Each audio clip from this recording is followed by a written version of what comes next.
Hi, Dr. Marcia Sirota here in my YouTube video series on moving into autumn with good self-care. And today I want to talk about how to overcome food cravings. Now, a lot of people in the 12-step program say that it has to be one day at a time and we have to be constantly fighting our cravings. But I say no, that is not the case. We can be completely free of our cravings and live our lives and just pursue the things that are enjoyable and meaningful to us without having any cravings burdening us. So why do we have food cravings? You know, a lot of people think that they're inevitable. We're going to always have to have food cravings. Somebody asked me the other day, if I'm going to try to lose some weight, what do I do about my food cravings? You know, what do I do when I want to snack? And I said, you don't have to have food cravings. You don't have to snack. And they go, but what if I really can't resist the cravings? And I said, well, what if you just don't have the cravings anymore? And they were intrigued. So I thought this is a good conversation to have with a general public, not just one person. So food cravings arise because there's unconscious emotions and emotional needs within us. And we experience them as cravings for food, but they're actually signs that there's some kind of feeling or need bubbling up within us. And the craving is a way to displace these feelings and to make ourselves think that we're actually hungry when really we need to address the needs and the feelings. So the first way that we deal with the fact that we have these food cravings is recognize them for what they are. See them as not actually hunger. It's not the physiological hunger that tells us that we need to have more fuel. It's a sign that we have a need or a feeling bubbling up from within our unconscious part of our psyche. So the next thing, after acknowledging that these are not hunger pangs, these are a signal that there's some kind of emotional content arising, we can then recognize that there's something we need to do about them. Now, if we give in to the cravings, what happens is that we push down all that material again. It is temporarily repressed, and then we, feel that sense of, okay, I'm stuffed, and the content is gone, and we don't think about it anymore until the next time we have a craving. So we can look at the cravings as actual opportunities to tune into ourselves and see what's going on. Because every time we satisfy the craving, we actually ignore all this unconscious emotional need and feelings that we really need to deal with, because that's our authentic self. That's who we really are. That's what we really want. That's what's making us who we really are as our unique individual selves. Every time we push that down, we are pushing down those important parts of who we are. And that's unfortunate, because then we don't know ourselves. We become alienated from ourselves. And also, if there's any kind of emotional wound in there, we never get to heal our wound. And we keep having the cravings because every time the wound comes up, we eat something, the wound goes away temporarily.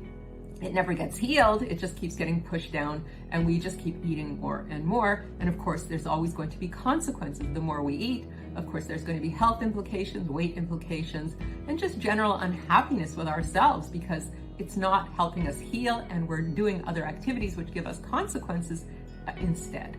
So we need to deal with those feelings and needs by looking at them and processing them. Now, sometimes that's very scary because maybe there's trauma in our background, maybe there's loss or abandonment or any kind of hurt, and it could be a very frightening thing, especially if it happened when we were little and these needs and feelings felt like they were too much for us to stand, too much to tolerate. So we shove them down because we feel that that's the safest way. Now, of course, all of this happens unconsciously. We're not shoving them down consciously, but it happens within our psyche. All this content goes underground, and we don't know it's actually there until a craving arrives. So we have to recognize when the craving comes up, okay, there is a sign that I have a need or a feeling that I need to attend to. And if it's too uncomfortable to do it on our own, we can get the help of a qualified professional, a coach, a counselor, a therapist, to help us identify what is going on in there and to process it. And if there's wounds to heal on an emotional level, they can facilitate that for us. So it doesn't have to be too scary. We can get help if we need it. And then the next thing we need to do is we need to actually give ourselves what we need. So if the craving is representing a need for more love, or more connection, or more meaning or purpose in our life, more creativity, more fulfillment, whatever that happens to be, then we need to go after it. And again, if we're not sure how to do that, we can get professional help. We can talk to somebody so that they can guide us to getting what we really need, because that will give us the life that we really deserve, our best life. So to be our best self, we need to know ourselves, and we need to be ourselves. And to live our best life, we need to live the life that we're meant to live, pursuing the things that we truly want rather than indulging in these food cravings. Now, we should never feel bad about ourselves for having cravings, because they're just a sign that there's some kind of unconscious need and feeling that we've been burying because it's upsetting or scary.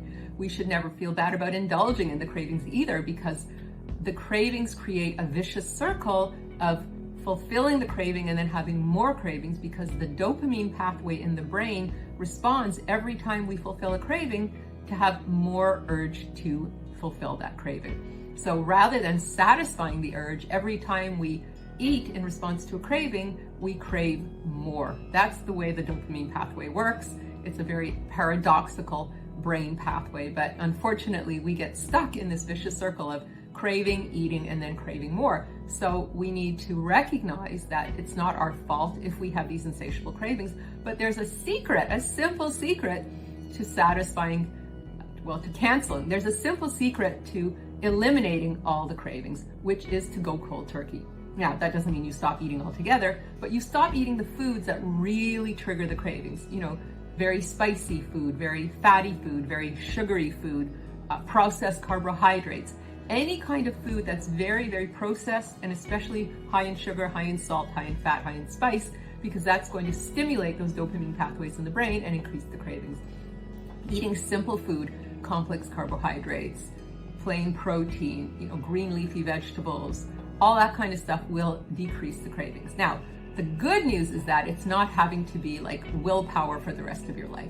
You have to exert some willpower while you are acknowledging your unconscious material, while you are facing and processing all this material, and while you are pursuing the things that are really meaningful.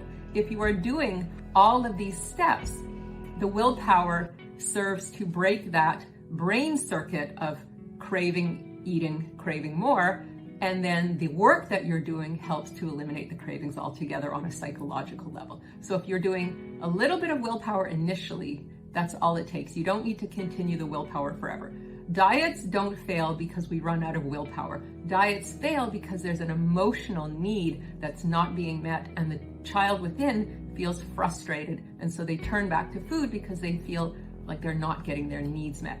But if you are pursuing your needs, the things that you truly want, that the things that the cravings are representing, that they're masking, then you're not going to have cravings anymore, because you're going to be fulfilled. You're going to be full of love or connection or meaning or purpose or creativity or spirituality, whatever it is, or the combination of all of that makes you, makes you really happy, and makes you most fulfilled and living your best life, being your best self.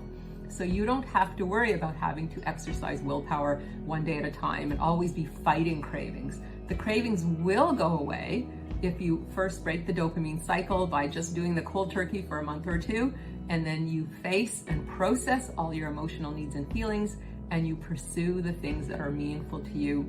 That is the secret to overcoming food cravings and them going away, so that rather than being beset by cravings all day long, you're just going to be able to live your life and do the things that really make you feel good, and be in the relationships that really make you feel good. I'm Dr. Marcia Sirota, talking to you about getting rid of those food cravings so it never has to be one day at a time anymore. I wish you good health and good holidays as we go into the winter season, and I'll talk to you very soon.